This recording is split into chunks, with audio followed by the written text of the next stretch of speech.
नमस्कार विद्यार्थी मित्रांनो. आज आपण महाराष्ट्र लोकसेवा आयोग गामार्फत जी आपली पोलीस उपनिरीक्षक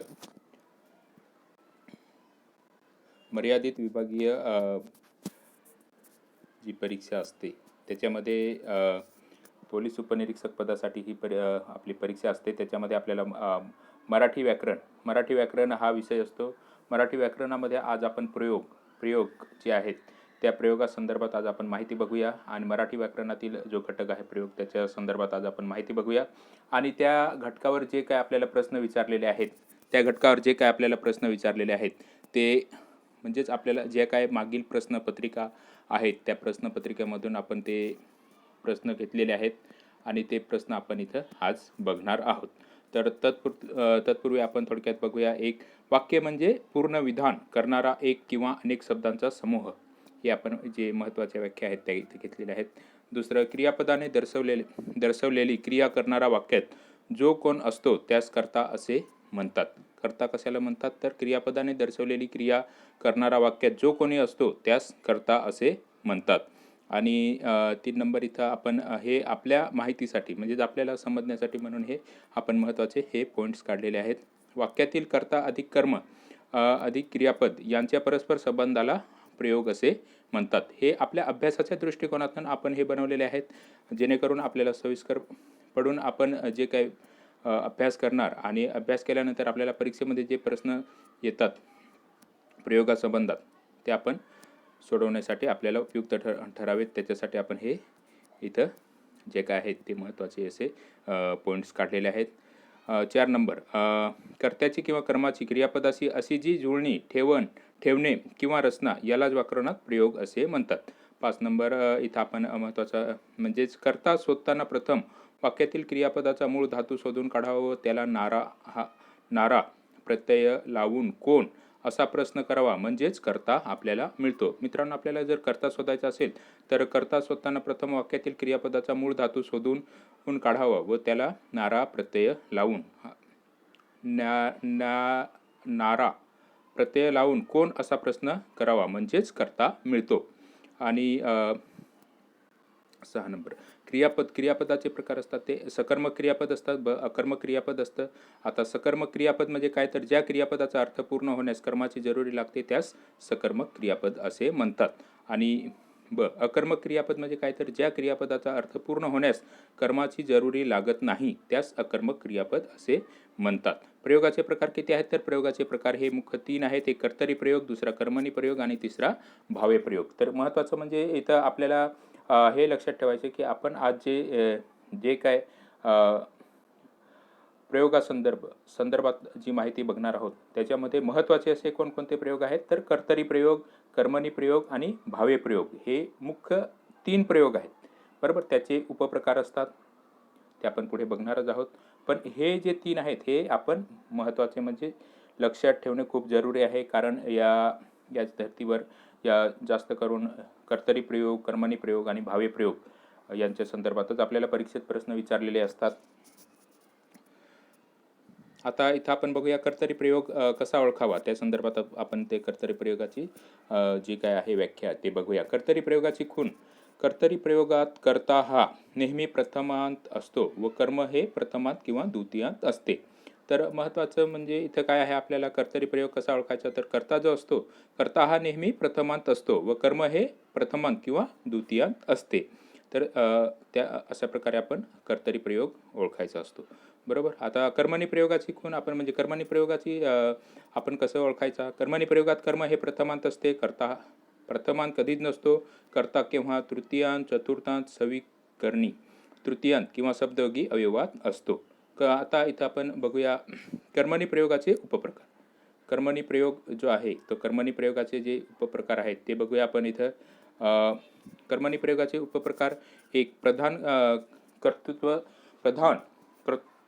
कर्मणी प्रयोग. 2 शक्क कर्मणी प्रयोग. 3 प्राचीन व पुरुष कर्मणी प्रयोग. 4 नंबर समापन कर्मणी प्रयोग आणि 5 नंबर नवीन कर्मणी किंवा कर्मकर्तरी प्रयोग.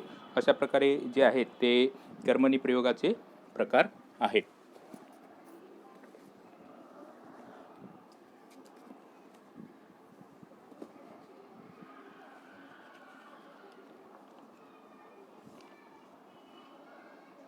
कोणकोणते प्रकार आहेत कर्मणी प्रयोगाचे उपप्रकार कोणकोणते आहेत? तर प्रधान कर्तृत्व कर्मणी प्रयोग, दुसरा शक्य कर्मणी प्रयोग, तिसरा प्राचीन कर्मणी प्रयोग, प्राचीन किंवा पुरुष कर्मणी प्रयोग, 4 नंबर समापन कर्मणी प्रयोग, 5 नंबर नवीन कर्मणी किंवा कर्मकर्तरी प्रयोग. अशा प्रकारे जे आहेत ते आपले कर्तरी प्रयोगाचे जे आहेत ते कर्तरी प्रयोग त्याचे कर्तरी प्रयोग आणि कर्मणी प्रयोग याच्यामध्ये आपण हे बघितलं. महत्त्वाचं म्हणजे कर्मणी प्रयोगाची खूण आपण ती जी काय बघितली ती बघूया परत एकदा आपण. कर्ता प्रथमांत कधीच नसतो. कर्ता हा तृतीयांत, चतुर्थांत, सविकरणी तृतीयांत किंवा शब्दयोगी अवयवात असतो. कर्मणी प्रयोगाचे जे उपप्रकार आहेत ते प्रधान कर्तृत्व कर्मणी प्रयोग, दुसरा शक्य कर्मणी प्रयोग, तिसरा प्राचीन किंवा पुरुष कर्मणी प्रयोग, चौथा समापन कर्मणी प्रयोग आणि 5वा नवीन कर्मणी किंवा कर्मकर्तरी प्रयोग. अशा प्रकारे जे आहेत ते कर्मणी प्रयोगाचे प्रकार आहेत. आता तिसरा जो आपला प्रकार प्रयोगाचा प्रकार आहे तो भावे प्रयोग आहे. जेव्हा भावे प्रयोगाची थोडक्यात आपण इथं व्याख्या बघूया. जेव्हा क्रियापदाचे रूप कर्त्याच्या किंवा कर्माच्या लिंग वचनाप्रमाणे बदलत नसून ते नेहमी तृतीय रूपी नपुसकलिंगी एकवचनी असून स्वतंत्र असते तेव्हा अशा प्रकारच्या वाक्यरचनेस भावे प्रयोग असे म्हणतात. भावे प्रयोग म्हणजे काय? तर जेव्हा क्रियापदाचे रूप हे कर्त्याच्या किंवा कर्माच्या लिंग वचनाप्रमाणे बदलत नसून ते नेहमी तृतीय रूपी नपुसकलिंगी एकवचनी असून स्वतंत्र असते तेव्हा अशा प्रकारच्या वाक्यरचनेस भावे प्रयोग असे म्हणतात. भावे प्रयोग कशाला म्हणतात? तर अशा प्रकारे हे इथं आपण त्याची व्याख्या बघितलेली आहे. मित्रांनो, हे फक्त आपण अभ्यासाच्या दृष्टिकोनातून जे काही परीक्षेमध्ये प्रश्न येतात त्याच्यासाठी आपण हे महत्त्वाचं असं जे आहेत महत्त्वाचे असे जे काही नोट्स आहेत ते आपण इथं बनवलेले आहेत. आता क्रियेचा भाव किंवा अर्थ हाच वाक्यातील कर्ता असल्यामुळे यास भाव कर्तरी प्रयोग असेही म्हणतात. आता इथं जो एक नवीन प्रयोग आहे तो मिश्र किंवा संकर प्रयोग. मिश्र किंवा संकर प्रयोगामध्ये जे असतात ते एक कृत्य कर्म संकर प्रयोग ज्या वाक्यात कर्तरी व कर्मणी प्रयोगाचा वापर होतो. दुसरा कर्म भावे संकर प्रयोग ज्या वाक्यात कर्मणी व भावे प्रयोग चा प्रयोग होतो म्हणजेच संकर प्रयोग होतो. ज्या वाक्यामध्ये कर्मणी व भावे प्रयोगाचा संकर होतो त्यास कर्म भावे संकर प्रयोग असे म्हणतात. तिसरा कर्त भावे संकर याच्यामध्ये कर्तरी व भावे प्रयोग याचा संकर होऊन जे वाक्य बनतं त्या वाक्यास आणि त्या प्रयोगास कर्तरी भावे म्हणजेच कर्त भावे संकर प्रयोग असे म्हणतात. कर्त कर्म संकर प्रयोग व कर्त भाव संकर प्रयोग हे प्रयोग द्वितीय पुरुषी कर्ता असताना होतात. कर्म संकर प्रयोग व कृत भाव संकर प्रयोग हे प्रयोग द्वितीय पुरुषी कर्ता असताना होतात. कर्ता प्रथम पुरुषी असताना संकर प्रयोग आढळत नाही. हे इथं महत्त्वाचं आहे. तर आता आपण इथं महत्त्वाचं म्हणजे जे काय आपल्या विभक्ती आहेत विभक्ती संदर्भात बघूया. विभक्ती किती आहेत? तर एकंदरीत महत्त्वाचे असे 7 आहेत, परंतु इथं 8 संबोधन 8वीला 8 जे आहे तिला संबोधन असे म्हणतात. बरोबर. तर विभक्ती आपण बघूया. प्रथमा, द्वितीया, तृतीया, 4 नंबर चतुर्थी, 5 नंबर पंचमी, 6 नंबर षष्टी, 7 नंबर सप्तमी, 8 नंबर संबोधन. तर आता आपण प्रथमाचं जे काय आहे ते प्रत्यय बघूया. प्रथमाला प्रत्यय नाही. बरोबर. द्वितीयाला प्रत्यय कोणते आहे? तर स ला ते ना. आणि तृतीयाला कोणतं प्रत्यय आहे? तर ने ए सी नी. हे तृतीयाचं प्रत्यय आहे. चतुर्थीला स ला ते ना म्हणजे द्वितीय आणि चतुर्थाचं जे प्रत्यय आहे ते सारखंच आहे. द्वितीय आणि चतुर्थी याचं जे काय आपलं हे आहे प्रत्यय ते सारखंच आहे. आणि तृतीयाचं इथं महत्त्वाचं म्हणजे ने ए सी आणि नी. आणि प्रथमाला प्रत्यय नाही. द्वितीयाचं प्रत्यय आहे स ला ते ना.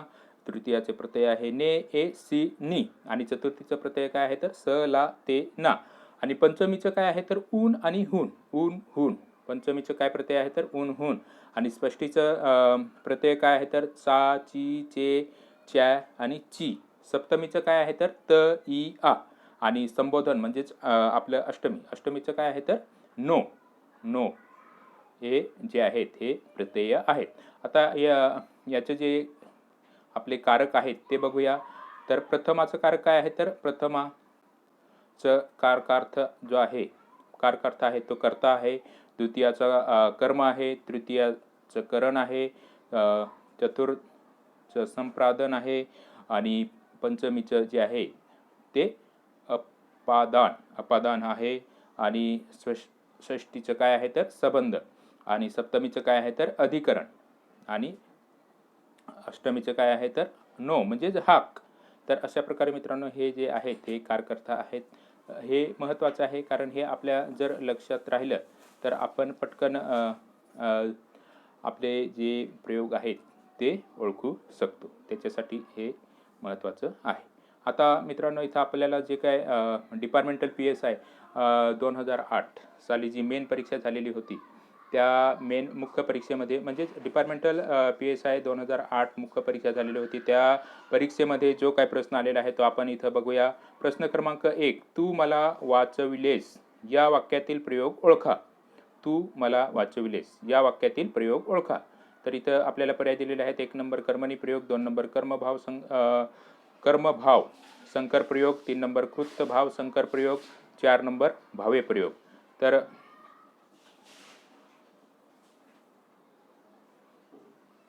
इथं आपल्याला या प्रश्नाचं जे बरोबर उत्तर आहे ते 3 नंबर पर्याय आहे, कृतभाव संकर प्रयोग. कारण संकर प्रयोगात कर्ता हा द्वितीय पुरुषी असतो. इथं वाक्य आपल्याला काय दिलेलं आहे तर तू मला वाचवलेस, बरोबर. म्हणून हा जो आहे या प्रश्नाचं बरोबर उत्तर आहे ते 3 नंबर पर्याय आहे, कृतभाव संकर प्रयोग. आता पुढचा प्रश्न बघूया. प्रश्न क्रमांक 2, पुढीलपैकी कर्मणी प्रयोगाचे वाक्य ओळखा. 1 नंबर हरीने पुस्तक वाचले. 2 नंबर आपल्याला वाक्य दिलेले विधान दिलेलं आहे. मुले पुस्तक वाचतात. 3 नंबर हरीने विठूला बोलावले. 4 नंबर हरी आज दिल्लीहून यावा. हरी आज दिल्लीहून यावा. तर या प्रश्नाचं बरोबर उत्तर आहे आपल्याला इथं काय दिलेलं आहे तर पुढीलपैकी कर्मणी प्रयोगाचे वाक्य ओळखा. हरीने पुस्तक वाचले, बरोबर. तर हे जे आहे हे कर्मणी प्रयोगाचे उदाहरण आहे. आता पुढचा प्रश्न आहे प्रश्न क्रमांक 3, मग येईजे अति समीप विवाही या टिंबटिंब प्रयोग ओळखा. 1 पुराण कर्मणी प्रयोग, 2 प्रधान कृत कर्मणी प्रयोग, 3 नंबर समापन कर्मणी प्रयोग, 4 नंबर शक्य कर्मणी प्रयोग. तर या प्रश्नाचं बरोबर उत्तर आहे ते 1 नंबर पर्याय, पुराण कर्मणी प्रयोग. प्राचीन मराठी काव्यात सकर्मक धातूला ज हा प्रत्यय असतो, बरोबर. मग येईजे, बरोबर. मग येईजे सकर्मक धातू येईजे, बरोबर. तर त्याच्यामुळे हा जो आहे तो पुराण कर्मणी प्रयोग आहे. आता जी आहे ती डिपार्टमेंटल PSI म्हणजेच 2009 साली जी झालेली आहे परीक्षा, 23/1/2011 साली झालेली आहे ती. त्या परीक्षेमध्ये हा प्रश्न आलेला आहे. तो प्रश्न आपण बघूया. प्रश्न क्रमांक 1, कर्मभाव संकर प्रयोगाचे उदाहरण ओळखा. 1 नंबर आई मुलीला निजवते. 2 नंबर आईने मुलीला निजवले. 3 नंबर आई मुलीला निजवीत आहे. 4 नंबर आईने मुलीला निजवले होते, बरोबर. तर आपल्याला इथं काय दिलेलं आहे कर्मभाव संकर प्रयोग, बरोबर. तर आपण वरती जे काय आहे ते भावे प्रयोगाची व्याख्या वाचली आणि कर्मणी प्रयोगाची पण व्याख्या वाचली. त्याच्यावरून आपल्याला या प्रश्नाचं उत्तर जे आहे ते समजतं. आईने मुलीला निजवले, बरोबर. आईने मुलीला निजवले हे 2 नंबर उत्तर आहे. आता प्रश्न क्रमांक 3 त्याच वर्षी आलेला हा प्रश्न आहे. राणी प्रधानाला बोलावते या वाक्यातील प्रयोग ओळखा. 1 नंबर कर्तरी प्रयोग, 2 नंबर कर्मणी प्रयोग, 3 नंबर भावे प्रयोग, 4 नंबर प्रधान कृतत्व प्रयोग. तर या प्रश्नाचं बरोबर उत्तर आहे ते 1 नंबर पर्याय, कर्तरी प्रयोग. राणी, बरोबर. प्रधानाला बोलवते. राणी प्रधानाला बोलवते. ला, बरोबर. ला. इथं जे काय आपण प्रत्यय जे काय बघितले आणि व्याख्या जे काय बघितल्या त्याच्यानुसार आपल्याला इथं लगेच ओळखायला येतं, बरोबर. कर्तरी प्रयोग, बरोबर. आता डिपार्टमेंटल PSI पूर्वपरीक्षा 2010 साली जी झालेली आहे ती 7/8/2011 7/8/2011 या दिवशी झालेली आहे. प्रश्न क्रमांक 1. ज्या प्रयोगात क्रियापदाचे लिंग वचन पुरुष कर्माच्या लिंग वचन पुरुषाप्रमाणे असतात त्यास टिंब प्रयोग असे म्हणतात. ज्या प्रयोगात क्रियापदाचे लिंग वचन पुरुष कर्माच्या लिंग वचन पुरुषाप्रमाणे असतात त्यास टिंब प्रयोग असे म्हणतात. तर 1 नंबर कर्तरी प्रयोग, 2 नंबर कर्मणी प्रयोग, 3 नंबर भावे प्रयोग, 4 नंबर यापैकी नाही. तर इथं जे आहे ते आपल्याला काय, क्रियापदाचे लिंग वचन पुरुष हे कर्माच्या लिंग वचन पुरुषाप्रमाणे असतात त्या प्रयोगास कर्मणी प्रयोग असे म्हणतात. आता पुढचा प्रश्न बघूया आपण. प्रश्न क्रमांक 2. राजा प्रधानाला बोलावतो या वाक्यातील प्रयोग ओळखा. 1 नंबर कर्तरी प्रयोग, 2 नंबर कर्मणी प्रयोग, 3 नंबर भावे प्रयोग, 4 नंबर कर्म कर्तरी प्रयोग.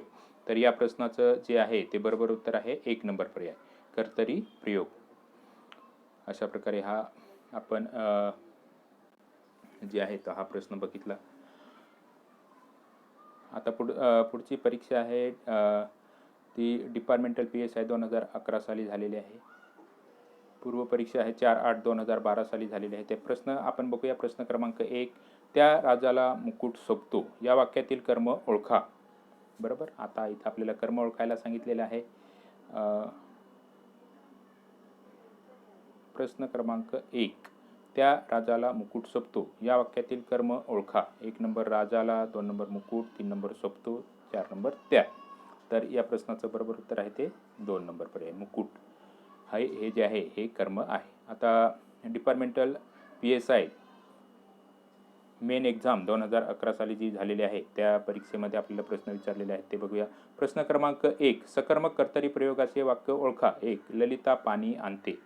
इथं आपल्याला काय विचारलंय तर सकर्मक कर्तरी प्रयोगाचे वाक्य ओळखा. तर 1 नंबर ललिता पाणी आणते, 2 नंबर ललिताने पाणी आणले, 3 नंबर ललिताने पाणी आणावे, 4 नंबर ललिताने जायचे होते. तर या प्रश्नाचं बरोबर उत्तर आहे ते 1 नंबर पर्याय, ललिता पाणी आणते.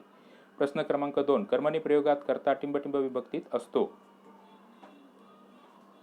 कर्मणी प्रयोगात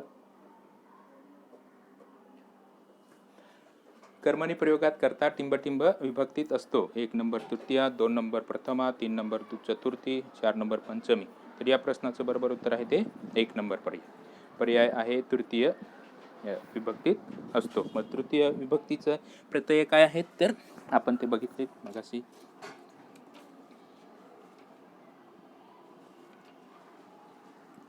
प्रथमा, चतुर्थी, पंचमी जे काय आपण मगाशी बघितले तर त्या संदर्भात कर्मणी प्रयोगात कर्ता टिंब विभक्तीत असतो.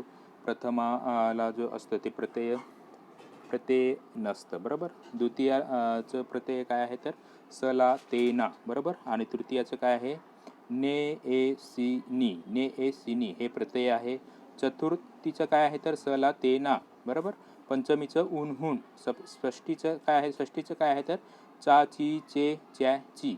आणि सप्तमीचं काय आहे तर त ई आ. बरोबर. अशा प्रकारे हे जे काय आहेत ते प्रत्यय आहेत आणि त्याचे कारकर्ता आहेत. ते प्रथमाचे कर्ता, द्वितीयाचं कर्म, तृतीयाचे करण, त्याच्यानंतर चतुर्थीचं जे आहे ते संप्रदान आणि पंचमीचं आहे ते अपादान आणि षष्टीचं आहे ते संबंध आणि सप्तमीचं काय आहे तर अधिकरण.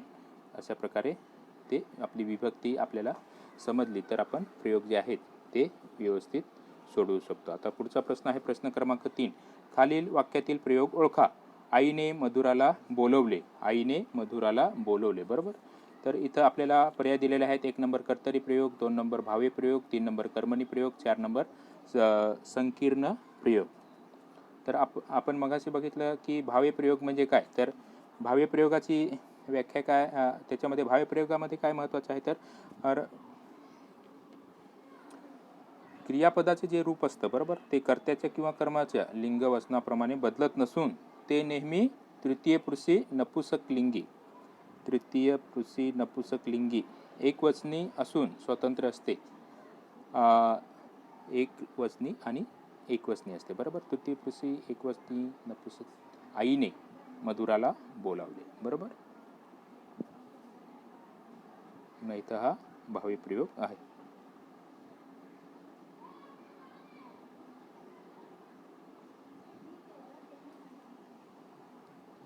आता पुढचा जो प्रश्न आहे तो डिपार्टमेंटल PSI 2013 साली जी परीक्षा झालेली आहे त्या परीक्षेमध्ये आलेला आहे हा प्रश्न.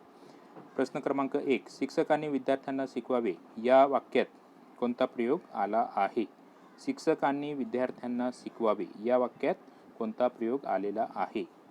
तर 1 नंबर कर्तरी प्रयोग, 2 नंबर कर्मणी प्रयोग, 3 नंबर भावे प्रयोग, यापैकी नाही. तर या प्रश्नाचं बरोबर उत्तर आहे ते 3 नंबर पर्याय भावे प्रयोग. आता प्रश्न क्रमांक 2 त्याच वर्षी आलेला आहे हा प्रश्न. ज्या प्रयोगात कर्ता प्रथमांत व कर्म प्रथमांत किंवा द्वितीयांत असते अशा प्रयोगाला टिंबटिंब असे म्हणतात. तर 1 नंबर जे आहे ते आपल्याला इथं पर्याय दिलेले आहेत. 1 नंबर कर्तरी प्रयोग, 2 नंबर कर्मणी प्रयोग, 3 नंबर भावे प्रयोग, 4 नंबर संकीर्ण प्रयोग. तर या प्रश्नाचं बरोबर उत्तर आहे ते 1 नंबर पर्याय कर्तरी प्रयोग असं म्हणतात. ज्या प्रयोगात कर्ता प्रथमांत व कर्म प्रथमांत किंवा द्वितीयांत असते अशा प्रयोगाला काय म्हणतात? तर कर्तरी प्रयोग असं म्हणतात. आणि ज्या प्रयोगामध्ये कर्म प्रथमांत असते, कर्ता प्रथमांत कधीच नसतो, कर्ता हा तृतीयांत, चतुर्थांत किंवा सविकर्णी तृतीयांत किंवा शब्दयोगी अवयवात असतो अशा प्रयोगाला कर्मणी प्रयोग असे म्हणतात. आणि महत्त्वाचं म्हणजे आपलं जे भावे प्रयोग आहे, भावे प्रयोगामध्ये कर्ता किंवा कर्माच्या लिंगवचना क्रियापदाचे जे रूप असतं ते कर्त्याच्या किंवा कर्माच्या लिंगवचनाप्रमाणे कधीच बदलत नसते. ते नेहमी तृतीय पुरुषी नपुंसकलिंगी एकवचनी असून ते स्वतंत्र असते.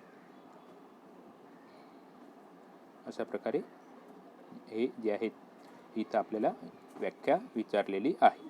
आता पुढचा प्रश्न आहे प्रश्न क्रमांक 3. क्रियापदाचे रूप कर्ता व कर्म यांच्या लिंगवचनाप्रमाणे बनलेले नसते तेव्हा टिंबटिंब प्रयोग होतो. 1 नंबर अकर्मक कर्तरी प्रयोग, 2 नंबर शक्य कर्मणी प्रयोग, 3 नंबर कृत्य कर्म संकर प्रयोग, 4 नंबर भावे प्रयोग. तर या प्रश्नाचे बरोबर उत्तर आहे 4 नंबर भावे प्रयोग. आपण ही जी काय आहे ती व्याख्या बघितली. आता प्रश्न क्रमांक 4. पुढील कर्मणी प्रयोगातील विधानाचा उपप्रकार ओळखा. मंदाचे पुराण वाचून झाले. 1 नंबर शक्य कर्मणी, 2 नंबर नवीन कर्मणी, 3 नंबर समापन कर्मणी, 4 नंबर पुराण कर्मणी. तर या प्रश्नाचं बरोबर उत्तर आहे ते 3 नंबर समापन कर्मणी. म्हणजे एकंदरीत समाप्तीचा दाखवलेलं जे काय वाक्य असते त्या वाक्यामध्ये एखादी क्रिया असते ती संपल्याचं जे काही चिन्हित केलेलं असतं म्हणजे समाप्तीचा दाखवलेलं असते. म्हणजे समाप्त म्हणजे संपण्याच्या संपलेलं असतं. म्हणजे मंदाचे पुराण वाचून झाले. बरोबर, कर्ता हा षष्ठी विभक्तीत असतो. कर्ता जो असतो तो काय असतो तर षष्ठी विभक्तीत असतो. आणि षष्ठी विभक्ती ते जे आहेत ते प्रत्यय काय आहेत तर चा, ची, चे, च्या, ची. आणि त्याचा संबंध काय असतो तर संबंध काय असतो कारकर्थ काय त्याचा आहे तर संबंध. बरोबर, मग इथं मंदाचे बरोबर चे हा जो आहे हा प्रत्यय इथं लागलेला आहे. कर्ता हा षष्ठी विभक्तीत असतो. अशा प्रकारे मित्रांनो हे आपण आज जे काय आहेत ते प्रयोग या संदर्भात आपण माहिती बघितली. आणि जे काय आपल्या डिपार्टमेंटल PSI परीक्षेमध्ये जे काय आपल्याला प्रश्न विचारलेले आहेत ते आपण आपल्या अभ्यासासाठी म्हणून आपण हे जे उदाहरणं आलेले आहेत ती बघितली, प्रश्न बघितले, उदाहरणं बघितले. जर मित्रांनो हा आपल्याला व्हिडिओ आवडला तर जरूर आपण व्हिडिओला लाईक करावं. नसेल तर काही नाही, तसं डिसलाईक केलं तरी चालेल. परंतु आपल्याला का नाही आवडला ते जरूर आपल्या कमेंट बॉक्समध्ये कळवावं. धन्यवाद. थँक्यू. जय हिंद, जय महाराष्ट्र.